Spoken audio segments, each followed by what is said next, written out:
புதுசாக பார்க்குறவங்க சப்ஸ்கிரைப் பண்ணிவிடுங்க என்னோடய சேனலை. Hi friends, welcome back to Sukanya African lifestyle. நாங்கள் டான்சானியாவில் தர்ஸ்லான்ற சிட்டியில் தான் இருக்கோம். இந்த வாரம் என்ன நம்ம பார்க்க போகிறோம் அப்படின்னா, எங்கள் டாடா வெஜிடபிள் மார்க்கெட்டுக்கு எப்போதும் போவாங்க. இந்த வாரம் என்னென்ன வெஜிடபிள்ஸ் வாங்கியிருக்காங்க அப்படின்னு சொல்லிட்டு நான் உங்களுக்கு காட்டுறேன்.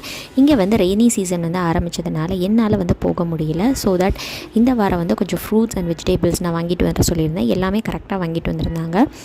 மாம்பழம், அதுக்கப்புறம் கொய்யா, வெண்டைக்காய், கோவக்காய், கொஞ்சம் பச்சை மிளகாய், கருவேப்பிலை, உருளைக்கிழங்கு பாருங்கள் எவ்வளோ மண்ணாக இருக்குது அப்படின்னு சொல்லிட்டு. அதே மாதிரி கொஞ்சமாக வெங்காயம், லெமன், எக் அண்ட் ஒரே ஒரு தேங்காய் வாங்கிட்டு வர சொல்லியிருந்தேன். இதுதான் இந்த வாரம் எங்கள் டாடா போயிட்டு வாங்கிட்டு வந்த vegetables and fruits. Thank you for வாட்சிங். பாய். இன்னொரு வீடியோவில் சந்திக்கலாம்.